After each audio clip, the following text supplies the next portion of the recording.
Sarah, thank you. I appreciate that. Good afternoon, everyone. Looking forward to our conversation today via Zoom as best we can in these challenging times. Hope everyone's doing safe. Again, my name is John. I'm a professional planner with 25 plus years experience in the public sector. I worked for the City of Rochester Planning and Zoning Office for several years, and then I've got almost 20 years as a private sector consultant. So I can appreciate the public and private sector perspectives. I've also volunteered for my local town conservation board once upon a time, and I was former village planning board chair for a term and a half. So I understand some of the decisions and challenges you guys are faced with and you ladies are faced with day in and day out. I really am fortunate. I'm one of those people who love what I do. I consider myself a proud planning and zoning geek. So as I jokingly said, I could talk about this for hours, and I could. But I'll try to keep this to 45 minutes or so, and then we can have some Q&A at the end. This is a different version of a presentation I normally do, but this is actually a 90-minute presentation boiled down to 45. So we'll see how it goes. And if I need to move myself along later on to stay on time, I will. So don't panic if you think we're going to run long. I try not to do that. As Sarah said, I work for Barton and Loguidice. We go by B&L. B&L is a full-service engineering, landscape architecture, and planning firm. I'd say 90+% of our clientele is local governments and municipalities. We're really passionate about helping governments achieve their goals and visions and implement their projects and ideas. Over the last 4 rounds of the CFA, we've written 88 successful funding applications to the tune of almost $35 million. So we're passionate about helping communities achieve their goals, but in order to achieve those goals, first you need a plan. And that's where myself and my staff come in. We spend most of our days working on comprehensive plans, waterfront planning efforts, transportation planning efforts like bicycle and pedestrian master plans, farmland and rural right to farm laws and rural incentive zoning and things of that nature efforts. We are town and village and city engineers for a large number of communities, so we help their planning boards and various boards do their reviews and to make sure that they're dotting their I's and crossing their T's. And finally, we spend a bulk of our time updating and talking about zoning, which is what we're going to talk about today. This is just projects I've been involved with personally, so I've done over 300 project-related code reviews, 40 code assessments, and over 30 partial code amendments or complete updates, and then a lot of special assignments that are always kind of fun and interesting. So if I don't cover something today that you came here to talk about, but you think my experience might be useful to you, ask the question either as part of this, or I've got my contact information on the last slide. You can follow up with me after. So let's get started. Let's talk about a little introduction to zoning and why zoning matters. I like this quote that I can't take credit for. It was actually a colleague of mine wrote this. At its best, zoning helps a community grow into its vision. It protects places and styles that give the community character. It guides new development in the places and styles that the community believes are the best fit. At its worst, it keeps or restricts people and businesses in the places and styles that work against the community's values. So as a planner, there's my old grandfather clock, sorry. So it's 2 o'clock, everyone. As a planner, we spend a lot of time trying to distill community's values, either in a planning effort or in code. And I think that's something that kind of gets lost in the legalese and the intricacies of code work, is to make sure that your code, first and foremost, should be an expression of your community's values. There are various types of zoning that you can use to reflect those values. I think most people, and it's understandable, most people think of zoning as a single entity. It's one thing, it's zoning, it's all the same depending on where you go, but that's actually not the case. There's actually about a half a dozen different zoning types. We're going to talk about 3 of them today.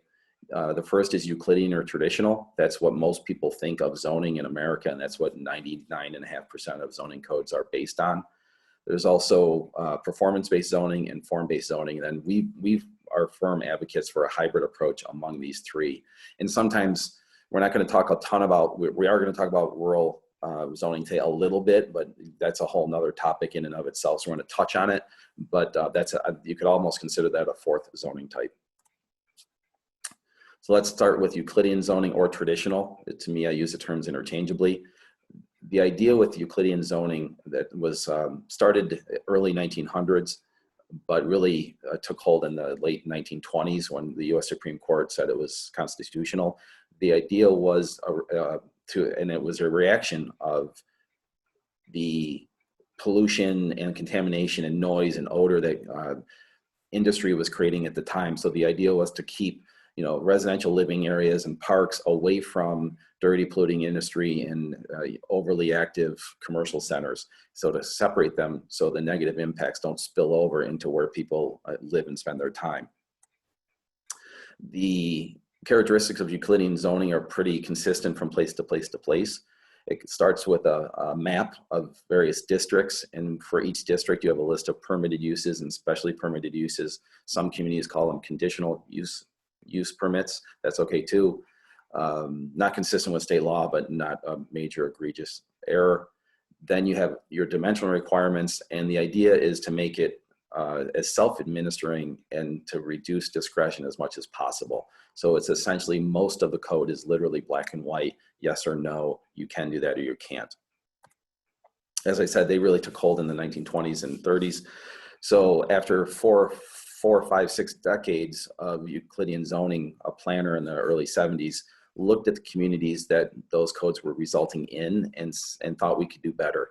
In his opinion, some of the best places, small villages, cities, and hamlets, were developed before codes even existed.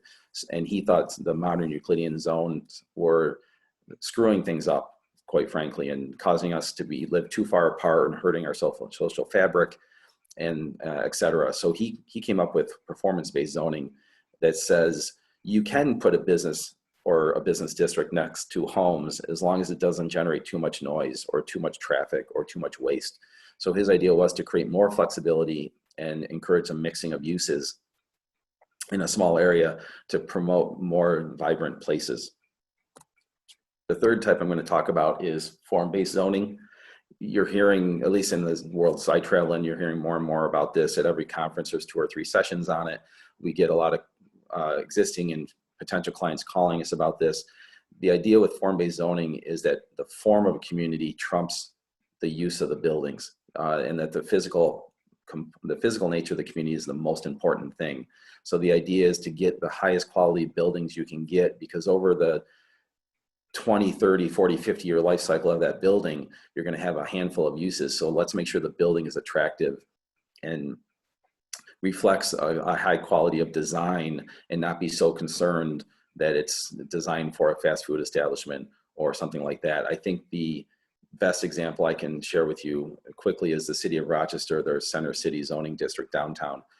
You can essentially do anything in Center City you want, as long as the building you're in or the building you're building is aesthetically pleasing and meets their design criteria.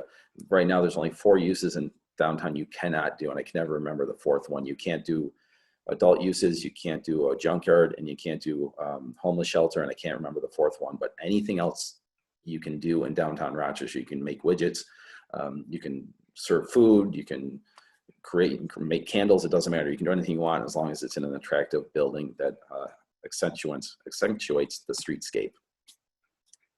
My experience is that there's good elements to all of those approaches, and that's what we try to do. We recommend taking a Euclidean base to your districts and your approach, sprinkling in a little bit of performance and then a fair amount of form-based elements where it makes sense to develop a hybrid approach, and we think that makes the most sense. And in doing that, you can balance a lot of different interests and a lot of different items. We feel the best codes start with your vision and reinforce that. So whether it's in a comprehensive planning document, or maybe it's a number of documents, maybe it's not a single place, but start with your vision, and more visions and codes are dealing with sustainability, economic development, community character, those types of issues. But then you have to balance your code and your complexity of your code with the ability to administer it. So we've got a lot of clients that have a part-time code enforcement officer, volunteer zoning boards, no planning board, and they're doing a really good job, but that ability to administer code is very different than, say, the city of Rochester, who has 10 to 15 full-time staff people. So your code needs to balance that.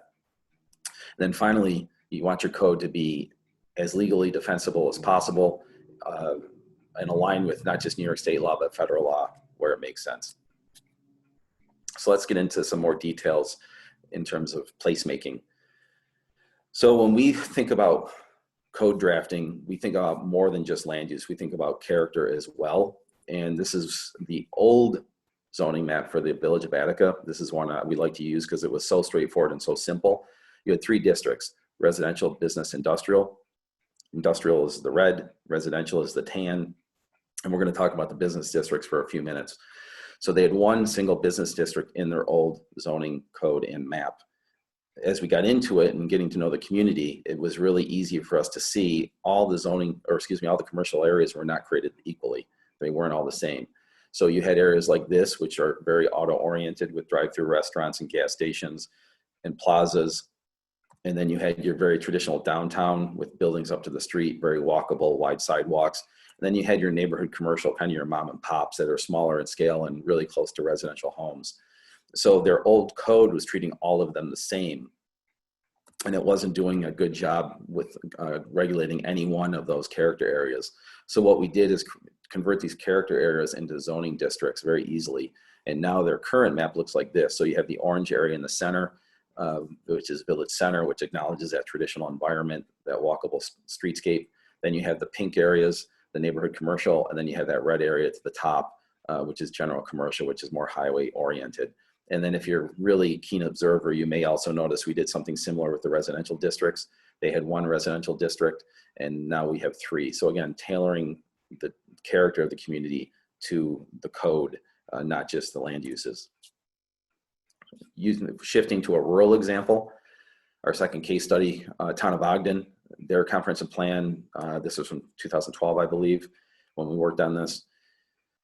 Ogden's very east-west oriented community. So the east part of the town is extremely suburban, very residential in character. The west part of town, the green blob you see, is very rural, very large dairy farms, a lot of field crops, rural America, very successful farming operations out there. Unfortunately, their zoning district doesn't acknowledge that. Their zoning has an R1 district, which is everything you see in white. So 95% of the town is zoned R1, which is single family residential, and does not reflect the presence of county agricultural districts or the future land use map of the comprehensive plan that we just saw. And I think so the governing language in their current code says this: the intent of that district is to provide areas within the town for low density single family development. This district also provides for other specified uses which are compatible with the primary residential nature of the district. I want to say that again, compatible with the primary residential nature of the district. So essentially this is a statement of policy saying that single family homes are more important than farming operations in the town. And obviously, if you know agricultural markets law, that's not going to fly with ag and markets. So you have the state protections, which are great, but you have a local law that is that's in conflicting, which is in conflict with the state regulations and their own comp plan. So there's no need for that. That can be fixed. I apologize for the text heaviness of this slide. It's all I had from this code that we worked on a long time ago for the town of York. Town of York had a similar situation. They wanted to be more ag friendly because they are an agricultural community. They wanted to acknowledge that in their code. So they created an agricultural zoning district. This is separate from a county agricultural district. This is a local zoning district called the A district, and it's established to protect the rural landscape and ensure the long-term viability of farming and to limit residential and non-agricultural development conflicts between agricultural and non-agricultural uses, as well as preserving prime soils. So it's trying to do all the right things in the areas that are farmed in the town. And then if you go down to section B, the permitted uses, you look at, these are all the permitted uses, there's 7 of them, and 5 of them are all farming related. Then you have number 6 is single family, and then number 7, you have accessory uses. So they really focused on being farm first, residential second in this area of the town. And finally, their old code had a 3-acre minimum for the residential areas that are now in the A agricultural district. And they didn't want to change that. They didn't want to mess with that. So what we did is keep the 3 acres, but we changed the frontage. their old code had, I can't remember what it was, I think it was 150 feet. So they had narrower lots that were incredibly deep to make the 3 acres, and the depth of the lots then intruded into farmland, which made, you know, farmers have to plow differently and plant differently. So they also created homesteads that were really close together and obscured the rural character behind them. So the wider lot frontage, the 250-foot lot width, spread them out, which allowed view sheds back into rural America, which the town likes. And then it also allowed the farmer to, or allowed the home builder not to intrude so heavily into farmland with depth. Some other things to avoid, we see this quite often. This particular district, I don't remember where it was drawn from, one of our clients. The purpose of this district is to promote single and 2-family development, and the permitted uses are everything permitted in the R130 district. So it's I'm sure at least someone on this call has a similar situation where one district refers to the other district for what's allowed. The challenge becomes, and we see this a lot when you do that, there can be disconnects. So in this R120 district, you're supposed to be able to do single and 2-family homes on half-acre lots. But when you get into the actual permitted uses and you have to flip backwards to the R130 district, 2-family dwellings are not allowed. So you've got a purpose statement that allows for 2-family development, but a permitted use list that does not allow for it. So unnecessary conflict. Another example from in this case, the town of Geneseo, Lowe's was thinking of creating a home center there and with a drive-through bank out parcel. And the developer, and I shop at Lowe's, I'm not anti-Lowe's, but in this particular example, the developer, their legal team brought the code language that they wanted to see. The town adopted it, hook, line, and sinker, so the town zoning code actually read, this district will consist of a home improvement center and garden center of approximately 155,433 square feet. And as you read further into the code, it actually mentions the word Lowe's several times. Lowe's chose not to build, and therefore now this whole section of the code is defunct, and any other thing that you would want to build here would need a variance, which is, again, silly and unnecessary. Shifting gears, more and more communities are interested in design, rural character, urban design, urban character. And I'm a strong believer that the beauty should not be in the eye of the beholder, but it should be articulated clearly in the code. And I've seen there's different ways to enable design review, and sometimes it sits with the planning board. Sometimes there's a standalone architectural review board. Sometimes it's with a historic preservation committee or commission. But the enabling legislation I've seen probably half a dozen times has been propagated throughout central New York, and maybe hasn't made it to western New York yet, but I've seen it quite a bit in our neck of the woods for design review, saying that the buildings cannot be excessively similar when it comes to elevations, windows, etc., but it cannot be excessively dissimilar. So it can't be too similar or too dissimilar, or the board should deny it. I'm not sure what that means. I would argue that some of the best places in the world are excessively similar. When you look at places like Greece or Prague, or even closer to home, my hometown of Leroy. I don't live there currently, but I grew up in Leroy. I would say there's an argument to be made that these 4 addresses are excessively similar. They all look the same, but they're beautiful, need some little rehab, but a beautiful architectural addition to a Main Street USA.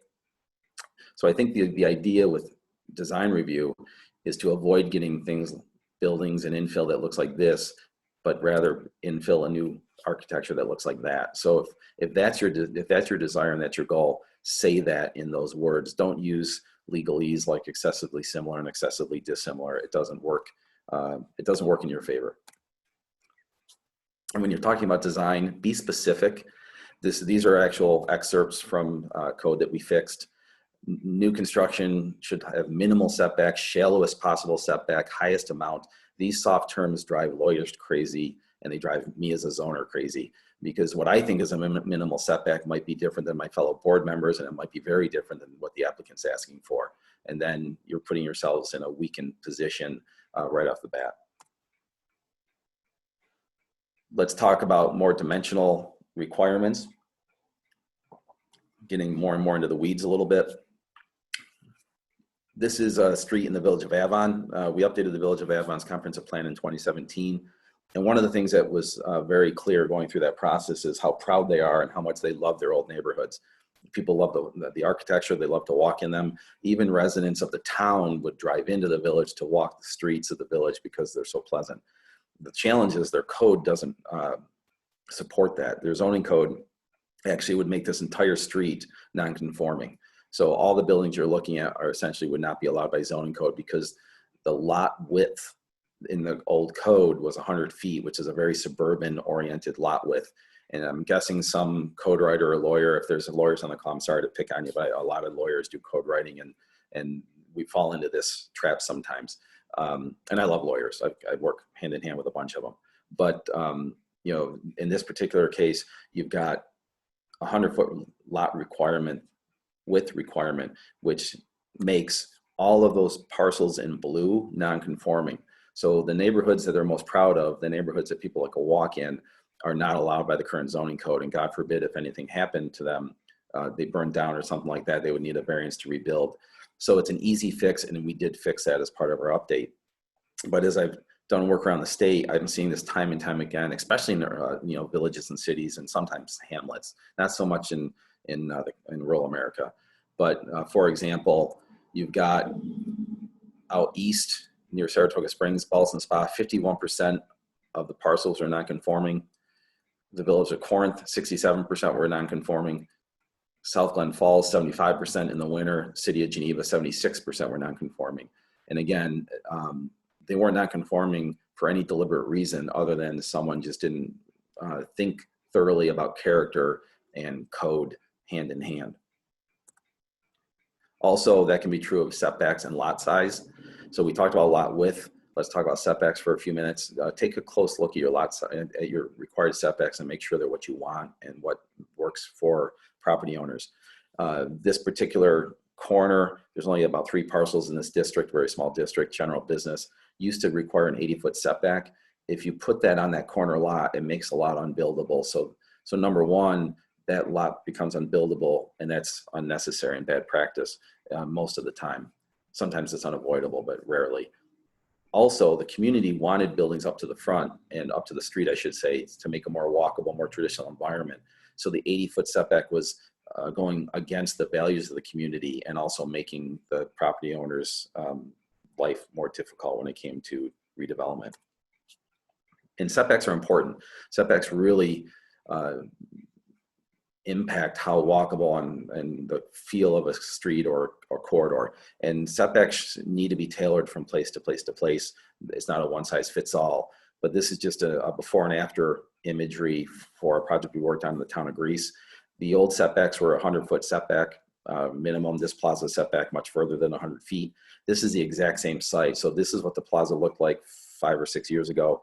We updated the code probably 8 years ago, and the Dairy Queen and the AT&T store you see in the bottom image have been built since. So they still, in this example, they still wanted auto-oriented uses. They still wanted to allow drive-throughs, but they wanted it also, there's a lot of neighborhoods that back up to these streets, so they wanted to make sure people could walk and ride their bikes comfortably. And one way to foster that activity is by reducing the setbacks.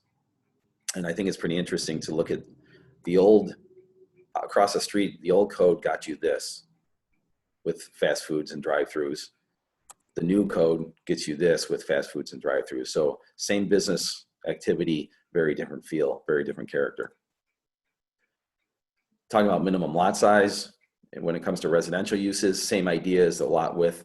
A lot of these older neighborhoods that people are so fond of, the code essentially zones them out and makes them non-conforming because they have a lot size that is too large.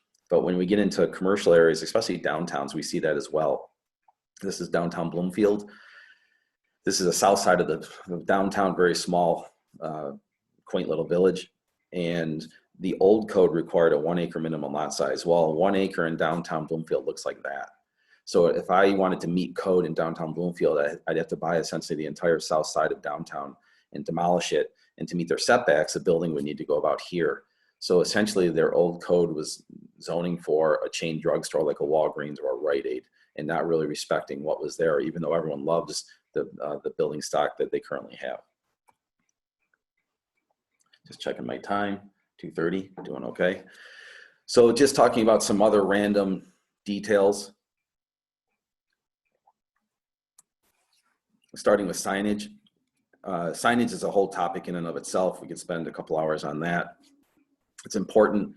The one difference with signage and regulating signage that's so crucial to communities is, unlike Article 78, if you get sued because someone feels you messed up a land use decision, usually the worst thing that happens is you do it over again and you either fix it or you didn't do it right and the project gets built. But this community doesn't get penalized directly. With freedom of speech, that's different. You can get punitive damages in the multi-millions of dollars. So you really want to make sure you get your sign code correct. And it's pretty clear these days. There's a lot of gray area with sign regulation, but there is some clarity. And the things that I can talk about today is the clarity piece. And the bottom line is you can't regulate the content of a sign. So any regulations that define signs by the message they display can be, and generally are, legally suspect and violate the constitutional right of free speech. So the general rule is, if you need to read the sign to determine what regulations apply, you're probably in trouble. It's probably not content neutral. So for example, this Coldwell Banker sign that I've got on the screen in front of you, it's a very attractive sign. Some codes would classify that as a business identification sign because the words on the sign identify a business. That's the wrong thing to do. The proper technique would be to regulate this as a ground sign, or sometimes we call it a monument sign. So talk about the shape of the sign, the placement of the sign on the lot. Don't talk about what the sign says. Other red flags, I gotta move my box here. Other red flags, and again, it all depends on how the definitions are for your sign classes, but if we see sign classes or definitions that speak to identification signs, business signs, advertising signs, or informational signs, those classes generally tend to flirt with content-based regulations and should be avoided. The proper technique would be to talk about freestanding signs, ground signs, wall signs, roof signs, awning signs, etc. So the physical nature of the sign itself. Just a couple of examples of what not to do. The old code for Geneseo: each place of business may have one business sign which is silent, non-rotating, and non-flashing. That's fine. But then the following piece talks about that sign can identify the name and the place of the business and the nature of the business being conducted on the premises. The sign should reflect the principal business and not contain predominant commercial products, names, or logos. So you're essentially telling me what I can and cannot say. If I'm the Apple store, I can't put my Apple logo out there. I can't put my website on the sign. These are the types of things that you cannot do because it does violate the First Amendment, and that's pretty clear in these instances. I was looking at the registrants, just picking on Cuba. It's not a really egregious one, but I see in Cuba's residential sign regulations, it talks about one sign indicating the name and address of the occupant may be permitted in a residential district. And residents are allowed to have some freedom of expression. So if I'm a Buffalo Sabres fan and I want to say "Go Sabres" on my yard or on a sign, I'm able to do that. And this particular regulation would prohibit me from doing that. So you just want to be really careful about how you regulate commercial signage, but also residential signage. Some other silly things we've seen over the years that are sometimes one-off, sometimes not so much. City of Cortland said no more than 4 members of the zoning board may be enrolled in any one political party. I wouldn't suggest doing that. Keep politics out of regulation, regardless of what side of the fence you're on politically. Make sure your references are kept up to date. Posting notices. So in the town of Geneseo, if you're posting notices for a potential variance application or something like that, the notices are posted in these 3 places. Well, 2 of those 3 places don't exist anymore. So you want to make sure that your references are kept up to date. And finally, the last example I'll give, purpose statements. I think purpose statements are often overlooked. If you're a regular user of the code, you kind of read them once and you don't need to go back to them again, and that's okay. When I worked for City of Rochester staff, that's what we did. But every once in a while you get thrown a curveball, and purpose statements can be very helpful. So you need to make sure that you have them, number one, and that they're well worded and help you. So for example, I got a phone call one day, voicemail one day from a funeral home in the city that wanted to create a drive-up viewing window. and they're currently in a residential district, old time funeral home. You often see them in residential districts, not a problem. But a drive-up viewing window, I never heard of such a thing. So my father happened to be I grew up in a funeral home. My dad was a mortician. So I called him before I called the applicant back. And he said, yeah, they have them in Vegas. They have them out in California. You drive up to the window, you push the button, the black curtains open, and then you can pay respects to your loved one. And when you're done, you push the button, the curtains close, and you drive on. So he said, you don't see them around here, but that's how they work. So the idea of having one of those in a residential area, the code didn't address it head on. I mean, no one ever thought to regulate a drive-up viewing window in a residential district for a funeral home, pre-existing funeral home. So after a lot of discussion with staff and the city attorney, we went back to the purpose statement of that district, and the primary purpose of that district was for residential living. And we deemed a drive-through to be in contradiction or conflict with residential living areas. So, pay close attention to those. So we talked about some things to avoid, some cautionary tales. So here's some of the things you should be thinking about doing and things that you can be pursuing and thinking about over time on your free time in your hometown. So a few best practices. First and foremost, when you're updating regulations, whether it's a sign code update, a downtown district, maybe right to farm law, or you're doing a comprehensive code update, set realistic expectations of what a code can and cannot accomplish. I think we've all got a fair level of experience as a collective group here. And I think we, as government officials, understand and respect that the zoning code is one chapter or one section of a municipal code. So, a lot of times we'll get questions about speed limits or on-street parking or curfews or things of that nature, things that don't relate to zoning. So I think one of the first things you need to do is continually educate your constituency about what zoning can and cannot do. And then as you are updating regulations, keep the community informed throughout. Don't leave them guessing, because with planning efforts, I think you can have some radio silence where you're just doing your work, and then you come back and have some more community conversations. But with zoning codes, silence tends to make business owners and property owners nervous. So we want to make sure that we're constantly pushing the word out there about what's going on. And then ultimately, like any good planning effort or code writing effort, make sure that the community's input is reflected in your code update. And one thing we feel passionate about in our practice is education before legislation. Make sure as you're updating your regulations and maintaining those regulations, you're being educated as to why the change is important and valuable, and you're educating your community, your constituents about why the changes are being made. So I think that's important. Don't just make changes for change's sake. We try to rely on plain English, but every once in a while we have to slip in, to the extent practicable or something like that. So I think trying to dumb down the legalese and remove the legalese makes a code much more easy to administer for not just yourself as board members, but developers, the CEO, applicants, everyone who would potentially have use of the code.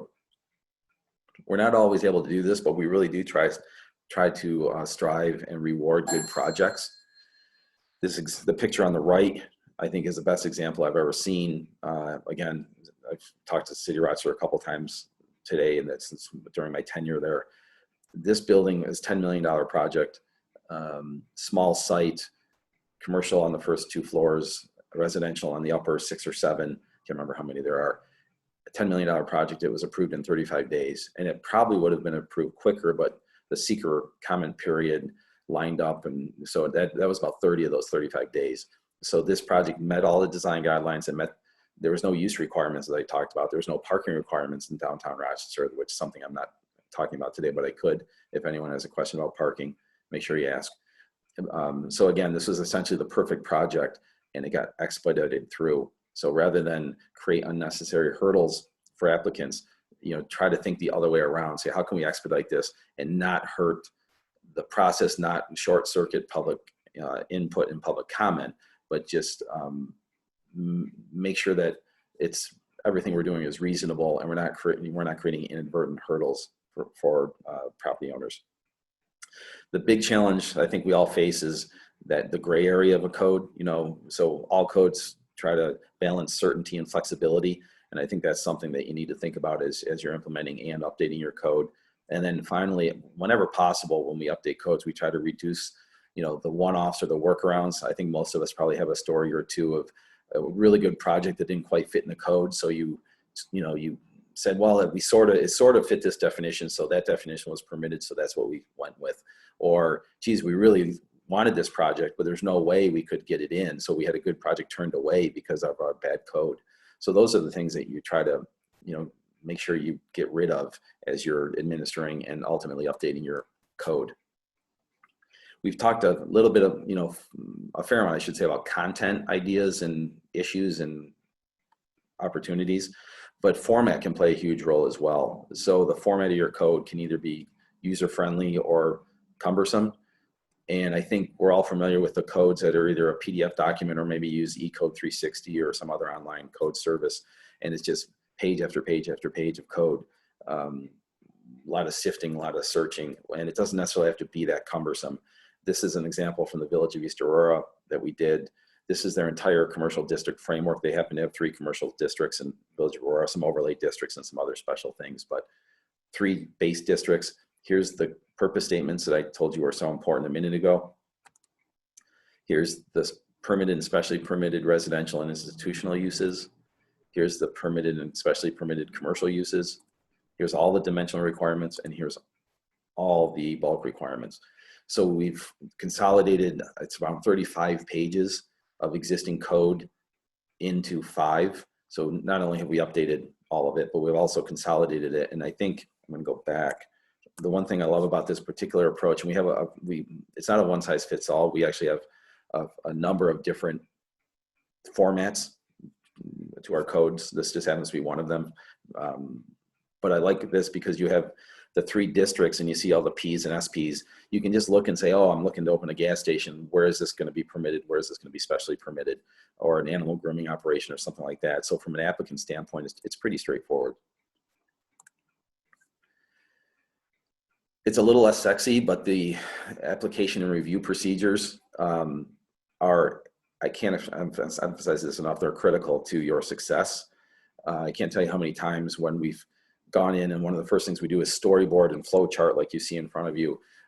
Our current application procedure, we just have these flow charts that go nowhere, or they just stop, or we see application requirements within zoning districts, and each application requirements in each zoning district is slightly different in terms of what you need to submit, how many copies you need to submit. It's just inconsistent and it's chaotic across the board. So, the physical stuff, the districts, the setbacks, all the stuff we talked about earlier, that tends to get more attention. But the application and review procedures are, I think, critical to not only making your life easy and more sane, but having a more legally defensible, efficient process. And finally, looking at definitions, dimensions, and design regulations and requirements. Use graphics, use formatting. Here's a sign code where when we define our signs, these are sign definitions, and this is what signs look like, and this is how you measure the copy on a sign. This is what parking lot dimensions and layout should look like in relation to a building.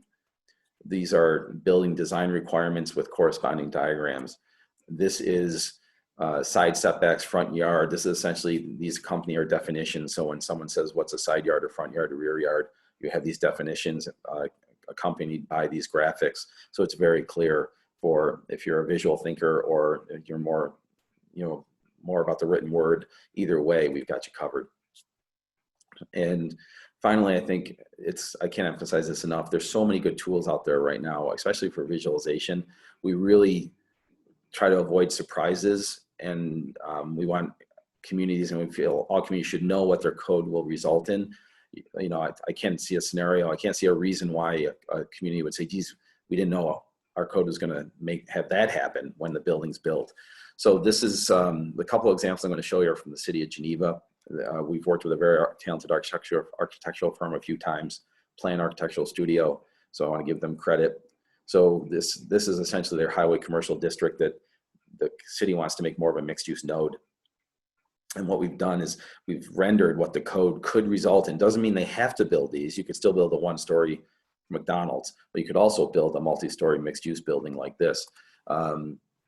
In downtown Geneva, one of the concerns was the view from the neighborhoods into the lake, across downtown to the lake, and they wanted to make sure that the lake views were preserved, but they also understood that there's a lot of parking lots there that should be developed on and infilled with better projects rather than just pavement. So we came up with this cross section in the lower left. It's hard, I know it's small and hard to read, but the orange and the pink are the zoning districts and the gray are the roads. And we determined how high buildings could be before the view was impacted. And what we learned through this exercise was downtown Geneva is a big place, but the heart of downtown actually is where the tall buildings are. So we split downtown district into a downtown district, happens to be central business district, but also the central business district 5-story. So we split into 2 districts to recognize that in the heart of downtown, you can go very tall. In the periphery of downtown, not as tall, got to preserve their views. Last example, again, City of Geneva. Galvin Park neighborhood currently is zoned industrial. The comprehensive plan talked about it shifting from industrial to more of a mixed residential infill. It's an interesting neighborhood. It's cute. It's hodgepodge at the same time. You've got a park with a ball field and a public recreation space that anchors the center of it. Then you have some lighter industrial uses to the south near the railroad tracks, and then you have a lot of different residential uses scattered throughout it. So we came up with a mixed residential district to facilitate infill of the properties with more housing.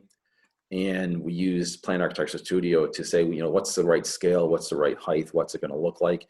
So you have an existing image on the left, and then on the right you have a proposed. So all the buildings you see that are red, yellow, or green are new, or essentially could be built through the new code. And as you pull back and look at the aerial, all the white buildings in this example are existing. And then again, the colored buildings to the back show in the background, show what the new neighborhood fabric would look like under the new code potentially. I'm not going to get into a lot of public participation techniques on this. Time just doesn't permit. And I think I covered it earlier in terms of making sure that you keep the community informed throughout the zoning reviews as well as zoning updates. But if you have questions about public input, we can talk about that. But I just want to emphasize that just like planning efforts and planning projects, be creative with public input when it comes to updating your codes. In closing, hopefully it didn't zone out. I know I went through that relatively quickly. I see hopefully we've got a few questions, but just some takeaways. Just remember, district purpose statements, their districts themselves, your zoning map, the dimensional requirements should reflect your desired character, not just land use. So what does the street look like and feel like? Design language should be clearly defined and enforceable. Sign regulation should be content neutral. You should try to remove unnecessary or inconsistent review criteria. And finally, the formatting of your codes are, I think very important for usability. Make sure they're logically organized, concise, and easy to read. And before we get into the Q&A, I just want to say thanks for having me today, Sarah, and thanks for listening to everybody. If you want to follow up after the conversation today, feel free to call me, email me. If you want us to do a quick cursory review assessment of your code, we're happy to do so. So with that, we'll start the conversation. Oh, you're muted, Sarah.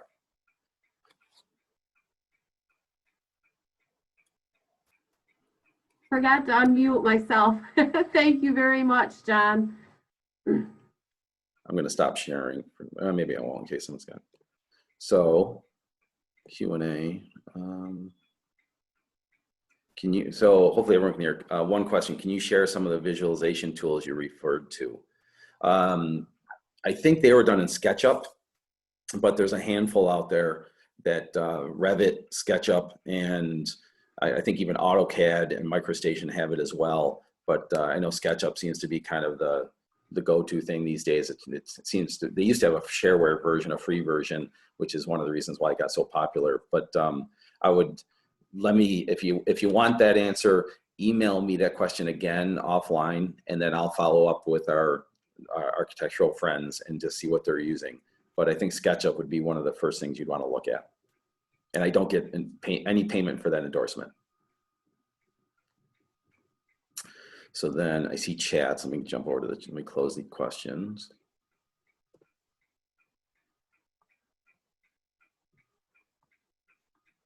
Let me see. Oh, these are more just, so these aren't questions. I see Paul was here. Oh, these are just, I think, getting attendance. Please put your name on the attendance sheet. So these are just people. Will the slides be available? Yes, I've got to clean it up. I'll PDF it and send it to Sarah, so the slides will be available. Oh, I see. Daryl Bloom from Olean City Zoning of Appeals. I don't see any feature where you can view me, but wanted to let you know I'm still here in attendance. Oh, sorry. Yeah, I think so far, I think that's it. Okay. Oh, there's some more Q&A. There it is. So I have Jim, 4 in there. I've got 4. So Jim Ninos, the effects of solar usage in ag zoned areas. How do we address this? That's a challenging one. I think that's going to continue to morph through the years. I know I don't have a straightforward answer. We do a lot of solar work at our firm. I do not do it. That's out of a different office. So I can put you in contact with our solar specialists. We've got 2 of them. But I know the conflict between ag and solar is gone up to the state level with ag and markets. I know there's been some creative ideas out there in Europe, for example. Some of the ag farms, some of the ag solar facilities are actually elevated 8 to 10 feet, which then allow animals grazing and things like that underneath it. So the solar panels don't completely obliterate any opportunity for agriculture. That idea hasn't really caught on here. It's more expensive, and the solar companies don't seem to be inclined to do it. It's not a criticism, it's just a statement of fact. So I think with any other thing, solar, when it comes to solar regulations, you need a few things. You may want to do it through a solar law in addition to your zoning code, either or, but you want to look at, where do you want to allow commercial solar, and then even residential solar. We'd heard a story from the planning office, the town of Clarence, which they promote residential side yard, backyard solar, rooftop solar. They're trying to be sustainable. And the side yard solar panels melted the vinyl siding of the neighboring home. So when you talk about solar, you want to think about view sheds. You want to think about accessory placement on lots and on roofs. Because clearly, as a planner, I'm pro solar. It's just a matter of, it's like any other land use: where, how big, how much, and then obviously they seem to be targeting agricultural zones. So that's where we need to have a conversation, probably better one-on-one. And then there's a lot of good examples out there. Livingston County has a really good model ag law on their website. So I would encourage you to look at that as well. And Sarah, Southern Tier West may have something too. I'm not sure if you guys have how deep you guys have gotten into solar yet. I'm not sure. I'll have to check with Kim Lamondola of our staff. Moving on to Ellen, how is the terminology of holistic or integrative received? It seems that the hybrid zoning is essentially that. Potentially. I haven't heard, I'm trying to think, I haven't heard the holistic zoning or integrative zoning described as a phrase before. So maybe I'm not understanding the question, but it seems like it could be. It seems like it might be just semantics at that point. So yeah, it's essentially taking what works. And like I said, there's a few other zoning types out there. There's a lot of tools I didn't talk about: environmental protection overlay districts, planned development districts, incentive zoning. So whatever lines up with your values and addresses your issues, then whether we call it hybrid or holistic or integrative, I think, that works. Brendan, any tips on writing code that both reflects the current character and future vision of a community? Good question. Sometimes that's in conflict. Sometimes communities want to become a little more eclectic, but they're now a little more traditional. So I think that comes, you might starting to get down the road of the details, where my architecture colleague that I like to work with so much, he's very adept at historic preservation, but he can also do a very modern glass building with wavy metal panels and that kind of thing. So he can kind of go traditional or modern. So I think if he were on call, he would talk about a couple things. Regardless of modern or traditional, you want to get the basics right. I would argue that, for example, in a downtown setting, for example, the building should be up to the street and interact with the streetscape. Whether the building is modern or more traditional is secondary. I think it's more making sure that it's the scale and the placement is correct, and then that it does have some transparency on the first floor. And then in terms of materials, that's where you can kind of, the communities can have fun with it, or allow the property owners to have fun with it or not. That's a good question. And I think one tool to help you with that is a visual preference survey or community preference survey. I almost did one today with all of you, but there just wasn't time, where you actually pull architecture you like, pull architecture you don't, and have a conversation about why you like it, why you don't, and what elements of those preferences are worth codifying. Ellen, how do current zoning codes explicitly address equity issues, or is it that a separate conversation for communities and municipalities? Good question. I think it's an evolving conversation. I think part of the equity issue is in, I think the answer is both. I think it's definitely a code issue, but it's obviously much more than that. I think it starts with, at a very simple level, some of the large lot zoning that communities have done over the years. And I'm not talking out in rural America, because that's large lots are commonplace out there. But when you have large lot zoning in suburban communities, that makes property more expensive. So it's harder to be inclusive for affordable housing, workforce housing, entry-level housing, whatever term you want to describe it, because I think those three terms are all slightly different, but some people use them interchangeably. I think zoning can directly impact equity issues, and I think housing type and density are two ways to address that head on. And then obviously there's a lot more that goes to that beyond land use and equity. Mary says there's an October 14th training on zoning and solar issues. Thank you, Mary. That's a good one. Ellen just corrected her typo, so, which I think I figured that one out. Let me see. I see more chats. Just want to see if there's any questions. Oh yeah, looks like from Gary. My question is about revised codes. If a fence is installed before a code is revised, what code is applicable for the replacement of the fence? And that's funny. I appreciate that question because it gets in the weeds. So it depends on how your non-conforming provisions are written, and it depends on how usually fence codes don't address something that specific. It would be your non-conforming provisions. There's an argument to be made that if the fence is completely removed, then it would need to coincide with the new code. If it's some of the panels are removed and some are still there, then it could be argued they'd be grandfathered in. So I think it would depend on, most codes have a non-conforming provision that address 50% or 75% of replacement and that kind of thing. So I think it could come down to how much of the fence is being replaced. Is it being replaced entirely? If it was it there by variance? If it was there by variance, then it might run with the land. So I think it would take a little more research on how your non-conforming provisions are written for that fence. But that's an interesting one. It may be a scenario where, like the garage I have is, I live in an old house, the garage is 5 feet off the property line, maybe 4. We're going to replace it. It's time.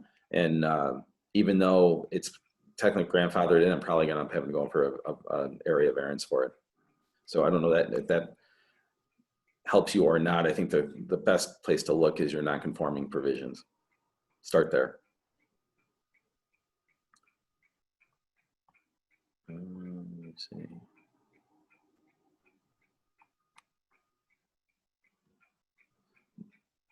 No more chats. Let me see, any more Q&A that I missed?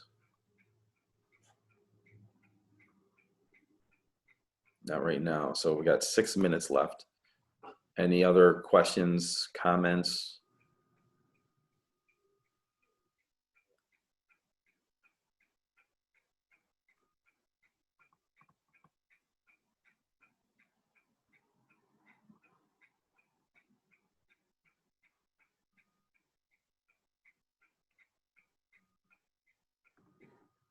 Well, thank you everyone for attending. You'll receive your certificates of attendance tomorrow through email, and I will post the presentation online. And this video will also be posted online.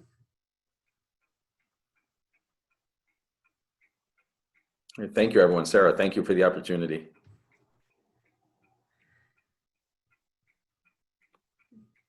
Goodbye. Thanks.